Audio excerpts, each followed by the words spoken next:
나의 뇌는 어떻게 작동할까? 인간의 뇌는 어디에서 유래하여 현재에 이르렀을까? 인간은 오래전부터 우리의 생각과 의식은 어떻게 생겨나는가라는 의문을 품어왔다. 자연과학이 발달하기 전까지 이 질문은 철학자의 몫으로 여겨졌고 마음이라는 개념은 몸과 별개의 세계로 간주되기도 했다. 하지만 생물학, 의학, 심리학 그리고 최근의 신경과학에 이르기까지 다양한 분야의 학자들이 뇌를 깊이 파고들면서 우리는 과거 어느 때보다 뇌의 구조와 기능에 대해 많은 사실을 알게 되었다. 그럼에도 불구하고 뇌라는 기관은 여전히 풀리지 않는 신비로 가득 차 있다. 도대체 우리의 뇌는 어떤 과정을 거쳐 이런 복잡한 구조와 기능을 갖추게 되었을까? 또 뇌가 만들어내는 의식과 감정 그리고 사고 과정은 어떻게 설명될 수 있을까? 오늘은 이러한 물음들을 바탕으로 현대 뇌과학의 중요한 역사와 성과를 간략하게 정리하면서 인간 뇌의 작동 원리와 진화 과정 그리고 그 의미에 대해 살펴보려 한다. 전 우주에서 가장 복잡한 구조물, 인간의 뇌. 이 세상에서 가장 복잡한 것을 꼽으라면 자연과학자의 입장에서는 주저없이 인간의 뇌를 들 수 있다. 겉보기에는 그다지 특별해 보이지 않는 1.4, 1.5kg 정도의 부드러운 조직에 불과하지만 이 안에는 1000억 개에 이르는 신경세포가 들어있으며 이들 사이를 연결하는 시냅스는 무려 수백 조에 달한다. 그 숫자는 지구 어딘가에 펼쳐진 광활한 열대우림 속 나무집들을 모두 합친 것에 비견될 정도라 하니 뇌가 얼마나 복잡한 네트워크로 얽혀있는지 짐작할 만하다. 그러나 불과 120여 년 전만 해도 인류는 뇌의 내부에서 무슨 일이 벌어지는지 거의 알지 못했다. 과학자나 의학자들도 뇌의 해부학적 형태를 단순히 분류하는 데 그칠 뿐 실제 기능과 작동 과정을 설명할 수는 없었다. 뇌라는 미지의 세계에 처음으로 근대적이고 과학적인 해명을 시도한 인물 중 대표적인 사람이 바로 산티아고 라몬 이 카할이다. 뇌의 미지를 처음으로 파헤친 산티아고 라몬 이 카할. 1852년 스페인의 나바라 지방에서 태어난 카할은 어릴 적에 화가를 꿈꾸며 유골이나 시신 해부에 관심을 두던 특이한 소년이었다. 의사였던 아버지 덕분에 병원 부속 해부실에 쉽게 접근할 수 있었고 미술적 재능을 살려 뼈나 인체 조직을 그림으로 그리는 데 열중했다. 그러다 해부학과 조직학에 몰두하며 급기야 21세의 어린 나이에 의사가 되었고 본격적으로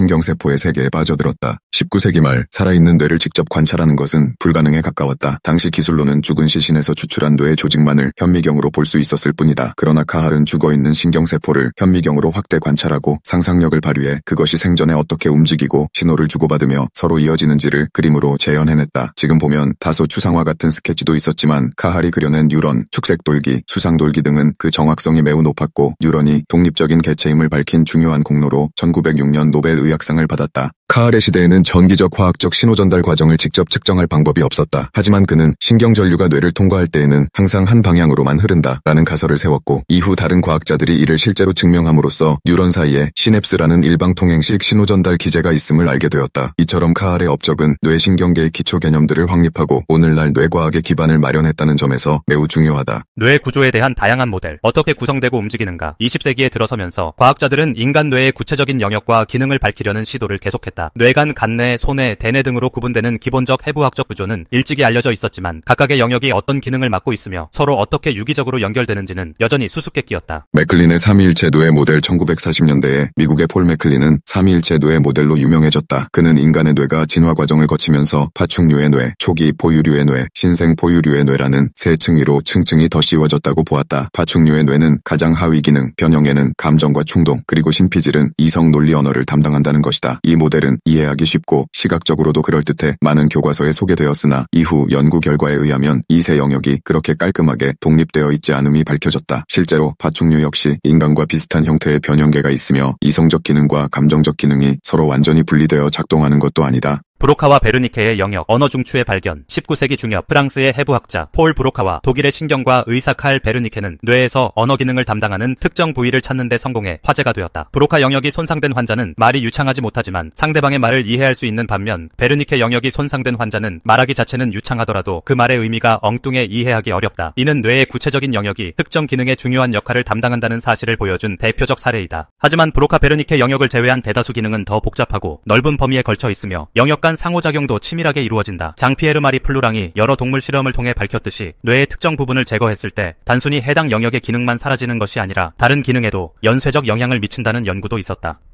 결국 뇌는 하나의 모듈이 따로 떨어져 있는 것이 아니라 여러 부분이 동시다발적으로 상호 협력하는 네트워크에 가깝다는 결론이 점차 자리 잡게 된다. 뇌의 작동 원리를 밝히는 새로운 기술들, 뇌 연구가 폭발적으로 발전한 데에는 측정 및 영상기술의 발달이 결정적 역할을 했다. 1929년 독일의 정신과 의사 한스 베르거가 뇌파 검사 장비를 발명하면서 뇌에서 발생하는 전기적 활동을 실시간으로 기록할 수 있게 되었다. 1950년대에는 극도로 미세한 마이크로 전극을 이용해 특정 뉴런의 전기 신호를 직접 측정할 수 있게 되었고 1960년대 1970년대 이후에는 자기장 센서로 뇌에서 발생하는 미세한 자기장을 포착하여 신경 전류의 근원을 추적하는 시도가 이루어졌다. 1970, 80년대에는 컴퓨터 단층 촬영, 자기공명 영상 등 영상 기술이 발전해 뇌 구조를 훨씬 세밀하게 확인할 수 있게 되었고 1990년대 이후에는 기능적 자기공명 영상이나 양전자 방출 단층 촬영 등을 통해 신경세포의 화학 반응과 혈류 변화를 시공간적으로 추적하면서 뇌가 자극에 어떻게 반응하는지 시각화할 수 있게 되었다. 그 결과 특정 자극을 받았을 때 활성화되는 뇌 영역을 비교적 정확하게 파악할 수 있게 되었고 인간의 감정과 인지, 의사결정이 어떤 뉴런 네트워크를 통해 이루어지는지 관찰하는 시대가 열렸다. 뇌의 진화, 어디에서 유래하여 현재에 이르렀을까? 그렇다면 도대체 인간의 뇌는 어떻게 해서 이렇게 거대한 네트워크를 갖추게 되었을까? 생물학의 기본 원리는 진화에 있다. 고등동물일수록 감각 처리와 의사결정 기능이 복잡해지고 생존을 위해 유리한 신경망이 발달해온 결과가 현재 인간 뇌의 형태로 이어졌다고 할 수 있다. 이 과정에서 파충류, 양서류, 조류, 포유류 등 다양한 갈래로 분화가 이루어졌지만 서로 완전히 다른 뇌를 갖는 것은 아니며 오히려 많은 부분이 공유되면서 새로운 기능이 덧붙여지고 강화되는 식으로 진행되었다. 주목할 점은 뇌의 크기가 곧바로 지능을 의미하지는 않는다는 사실이다. 예를 들어 어떤 동물들은 몸집이 커서 전체 뇌의 무게나 용적이 인간보다 훨씬 클 수 있다. 하지만 신피질에서 뉴런들이 어떻게 배치되고 서로 연결되어 있는지가 고등 인지 기능과 긴밀하게 관련된다. 인간은 이 대뇌피질을 특히 광범위하게 확장해왔고 언어, 추상적 사고, 상징 활용 능력을 획기적으로 발달시켰다. 이것이 궁극적으로 인간 고유의 문화와 도구 활용을 가능케 한 중요한 원동력으로 보인다. 내 뇌는 어떻게 작동할까? 주의력과 멀티태스킹의 한계. 현대 뇌과학은 우리의 학습과 주의 집중이 신경세포 전체를 동원하는 것이 아니라 특정 뉴런 집단과 신경망이 부분적으로 활성화되는 방식이라는 사실을 밝혀냈다. 이른바 멀티태스킹도 엄밀히 말하면 다중과제를 빠르게 전환할 뿐 한 번에 여러 일을 완벽하게 병행하는 것은 사실상 불가능하다. 왜냐하면 주의력에는 생물학적 인지적 한계가 존재하기 때문이다. 즉 뇌에 있는 1000억 개의 뉴런 중 극히 일부만이 한순간의 과제 처리에 전념하며 이때 다른 작업은 우선순위에서 밀려나게 된다. 내 뇌는 어떻게 작동할까? 학습과 신경 가소성. 학습 과정에서 반복과 집중을 통해 특정 신경망 사이의 시냅스 연결이 강화되는 현상을 신경 가소성이라 부른다. 우리의 뇌는 이미 성인이 된 이후에도 새로운 기술을 배우거나 경험을 쌓을 때 시냅스 연결을 변화시킬 수 있다. 카할 시대에는 뇌가 성인이 된 뒤 더는 발전하지 않는 것으로 여겨졌으나 이후 연구를 통해 뇌의 일부 영역에서 성인기에도 뉴런이 새로 형성될 수 있음을 알게 되었다. 이처럼 가소성이야말로 뇌가 끊임없이 자신을 재구성하면서 환경에 적응하고 새로운 지식을 습득하는 핵심 메커니즘이다. 내 뇌는 어떻게 작동할까? 주관적 체험의 한계. 오늘날의 뇌 연구는 현미경, 뇌파검사, fMRI 등을 통해 뇌의 물질적 기능적 측면을 상당 부분 파악하고 있다. 하지만 우리가 느끼는 주관적 체험, 즉 감정이나 의식의 구체적 질감은 여전히 설명하기가 어렵다. 재즈 음악을 들을 때 느끼는 감동, 특정 색깔을 볼 때 개인이 가지는 미묘한 심리적 반응 등은 정량화하기가 거의 불가능하다. 뇌가 어떤 방식으로 의식을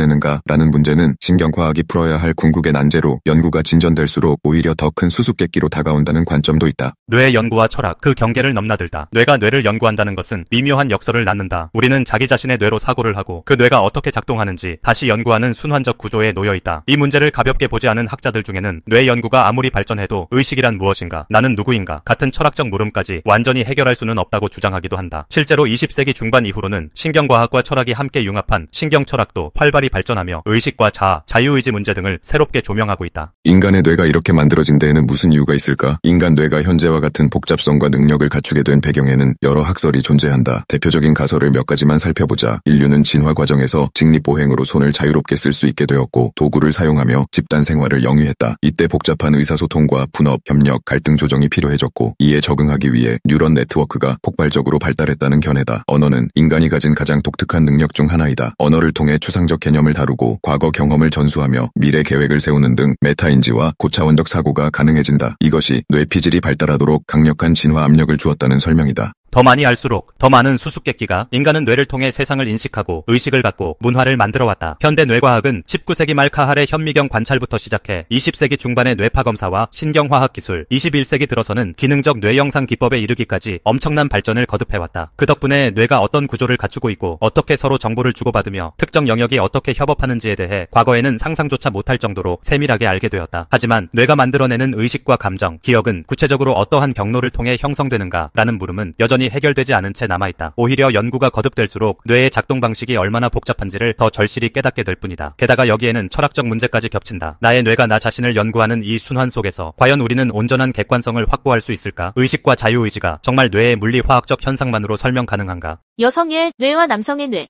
작용 차이. 남녀 간 뇌 기능의 차이가 일상생활에서 다양한 행동 양상으로 드러난다는 연구 결과가 나왔다. 추상적 물체 회전 과제에서 여성이 남성보다 성적이 저조한 이유는 여성이 물체의 의미를 부여하려 하기 때문인 것으로 밝혀졌다.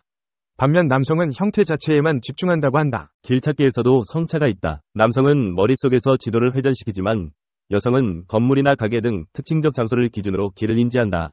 이는 남성이 추상적 공간 인식에 유리한 반면 여성은 구체적 대상 위주로 인지하기 때문이라고 연구진은 설명했다. 말하기 영역에서도 차이가 나타난다. 남성은 주로 좌뇌만 활성화되지만 여성은 좌뇌와 우뇌를 모두 사용해 다중 작업에 유리하다.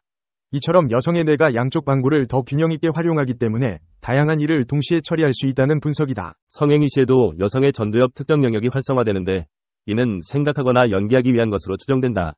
실제로 44%의 여성이 오르가슴을 연기한다고 한다. 이는 남성 파트너를 당혹스럽게 하지 않기 위한 것이라고 연구진은 설명했다. 연인 관계에서도 남녀 차이가 두드러진다. 여성은 정신적 매력을 중시하지만 남성은 육체적 매력에 끌린다는 점에서 차이가 있다.